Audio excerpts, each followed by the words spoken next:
আজকে যে গল্পটা পড়ে শোনাবো সেইটির নাম হচ্ছে ইঁদুর কন্যা ও ইঁদুর রাজার বিয়ে। মিস মেরি ইঁদুর কন্যা খুবই সুন্দরী দেখতে।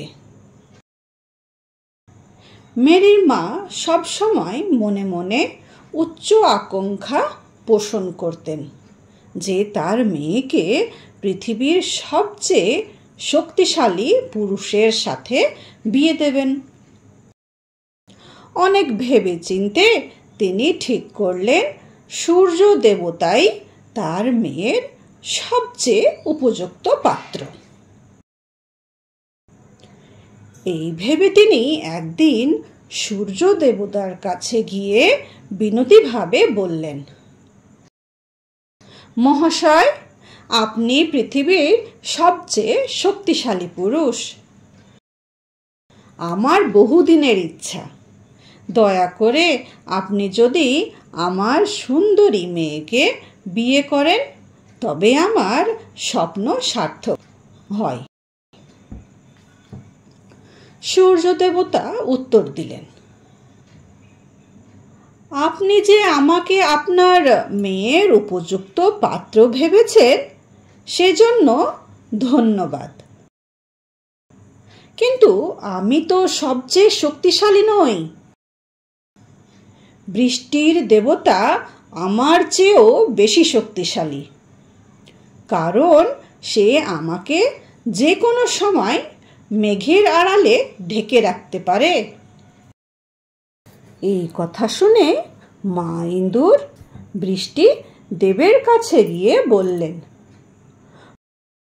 মহারাজ, দয়া করে আপনি আমার সুন্দরী মেয়েকে বিয়ে করে স্ত্রী হিসাবে গ্রহণ করেন, আমি ধন্য হব। বৃষ্টি দেবতা ধন্যবাদ জানিয়ে বললেন, দেবী, আমি আপনার মেয়ের যোগ্য পাত্র নই, কারণ বায়ুদেব আমার চেয়েও বেশি শক্তিশালী। তিনি তার শক্তি দিয়ে আমার মেঘের দলকে অনেক দূরে উড়িয়ে নিয়ে যান। মা ইঁদুর তখন কি করলো জানো? মা ইঁদুর তখন বায়ুদেবের কাছে গিয়ে ধর্ণা দিয়ে পড়লেন ও বলতে লাগলেন, প্রভু, আপনি আমার একমাত্র সুন্দরী মেয়েকে বিয়ে করুন। আপনার মতন শক্তিশালী ব্যক্তি স্ত্রী হতে পারলে আমার মেয়ে ধন্য হয়ে যাবে।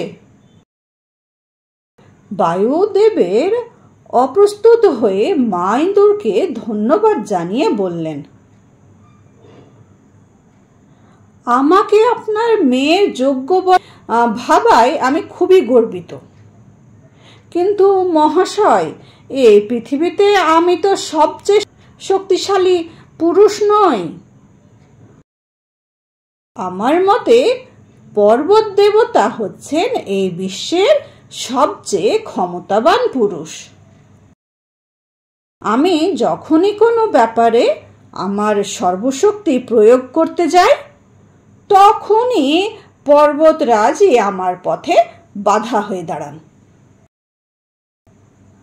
আমি শত চেষ্টা করেও তাকে এক চুলো সরাতে পারি না। তাই বলছিলাম আপনি ওর সঙ্গেই আপনার মেয়ের বিয়ে দিন। অন্তঃপর মা ইঁদুর পর্বতরাজকে গিয়ে ধরে বসলেন তার মেয়েকে বিয়ে করার জন্য। পর্বতরাজ তখন বললেন, আপনাকে অনেক অনেক ধন্যবাদ।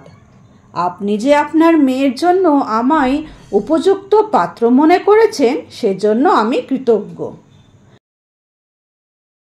কিন্তু আমি মনে করি ইঁদুরদের রাজাই হচ্ছে আপনার মেয়ের উপযুক্ত পাত্র। তার সঙ্গেই আপনার মেয়ের বিয়ে দিন। তিনি আমার চেয়েও বেশি ক্ষমতাবান, কারণ তিনি তার দলবল নিয়ে অতি সহজেই আমার শক্তিশালী শরীর কেটে রাস্তা ও সুড়ঙ্গ বানিয়ে অবাধে যাতায়াত করেন। শুধু তাই নয়, আমার পাদদেশে ছোট বড় অনেক গর্ত করে আরামে বাস করেন। তখন মা ইঁদুর রাজার কাছে গিয়ে আবেদন করলেন, মহারাজ, দয়া করে আপনি আমার মেয়েকে বিয়ে করুন। আমার সুন্দরী মেয়ে আপনারই স্ত্রী হবার যোগ্য। ইঁদুর রাজা প্রসন্ন হয়ে সুন্দরী ইঁদুর কন্যাকে বিয়ে করতে সম্মত হলেন। তখন কোনো এক শুভ দিনে ইঁদুর রাজার সঙ্গে ইঁদুর কন্যার মহা ধুমধাম সহকারে আনন্দ ও উল্লাসের মধ্যে দিয়ে বিয়ে হয়ে গেল। সব ইঁদুররা একত্র হয়ে খুব আনন্দ করল। কি মজার একটা গল্প!